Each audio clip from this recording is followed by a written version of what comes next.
আসসালামু আলাইকুম এভরিওয়ান, আপনি সবাই কেমন আছেন? আশা করি আপনারা সবাই ভালো আছেন। আল্লাহর রহমতে আমি ভালো আছি। আজকে আমরা গরুর মাংস ভুনা করব।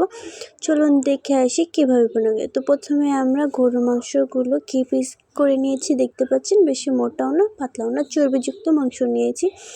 এরপর আদা রসুন বাটা দেব, তেজপাতা, দারচিনি দিয়ে দেবো, এরপর হলুদের গুঁড়া দিয়ে দেবো, এরপর মরিচের গুঁড়া দিয়ে দিব। আপনারা যে পরিমাণে ঝাল খেতে পছন্দ করেন সেই পরিমাণে ঝাল দিয়ে দেবেন, আপনাদের স্বাদ অনুযায়ী দিয়ে দেবেন। তো এরপর পেঁয়াজ কুচি দিয়ে দেব। যেহেতু আমরা এটা হাতে মেখে আমরা বসাবো চুলার ভিতর, সেই জন্য আমরা পেঁয়াজ কুচি দিয়ে দেব। আগে সবগুলি মশলা দিয়ে দেব। এরপর এখানে জিরা বাটা দিয়ে দেব 2 চামচের মতন। এরপর এখানে সয়াবিন তেল দিয়ে দিব পরিমাণ মতন।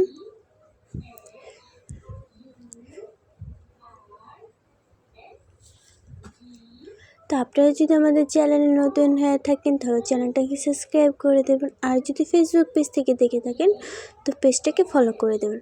এরপর লবণ দিয়ে ভালো করে আমরা হাতের সাহায্যে মেখে নেব সবগুলো পিসের গায়ে জানি ভালো করে মশলা লেগে যায়, এভাবে কিন্তু আমরা ভালো করে মাখিয়ে নেব।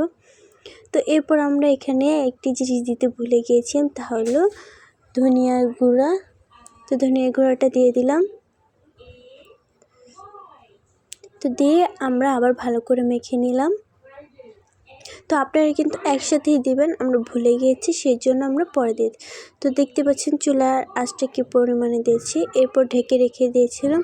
তো আমরা কিন্তু এখানে কোনো পানি ইউজ করিনি, মাংসের গায়ে থেকে যতটা পানি বেরোচ্ছে এটা দিয়ে আমরা রান্না করব। তো এরপর একটু নেড়ে চেড়ে নিব। তো সাবধানে নেড়ে চেড়ে নিব আমরা।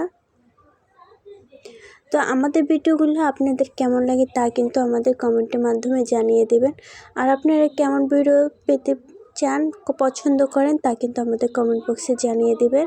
তো এরপর আবার কিছুক্ষণের জন্য ঢেকে রেখে দেয়া।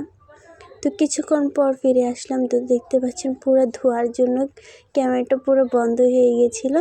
তো আবার নেড়ে চেড়ে নিলাম আমরা। তো ভালো করে নেড়ে চেড়ে আবার কিছুক্ষণের জন্য ঢেকে রেখে দেব। তো কিছুক্ষণ পর ফিরে আসলাম। তো কিছুক্ষণ পর ফিরে এসে আবার ভালো করে নেড়ে চেড়ে নিব। তো এখানে কিন্তু আমরা আর কিছু ইউজ করব না, খুব কম মশলায় কিন্তু আমরা এই গরুর মাংসটা কষিয়ে রান্না করে নিব। ভুনা রান্না করব, সেজন্য আমরা বেশি পরিমাণে কিছু ব্যবহারও করিনি। তা আমাদের হাতের নাগালে যেসব জিনিস ছিল সেই সব জিনিস দিয়ে কিন্তু আমরা রান্না করে নিলাম। তো দেখতে পাচ্ছেন কতটা সুন্দর ইয়ামি জুসি লাগছে।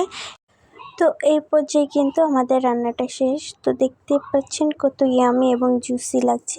আপনারা চাইলে কিন্তু বাসায় বানিয়ে খেয়ে দেখতে পারেন, আর বলে যাবেন আমাদের ভিডিওগুলো আপনাদের কেমন লাগে। আর আমাদের চ্যানেলটা যদি সাবস্ক্রাইব করে না থাকেন তাহলে কিন্তু অবশ্যই সাবস্ক্রাইব করে দেবেন। আর আমাদের ভিডিওগুলো আপনাদের কাছে কেমন লাগে তা কিন্তু আমাদের কমেন্টের মাধ্যমে জানিয়ে দেবেন। তো সবাই ভালো থাকবেন। আল্লাহ হাফেজ।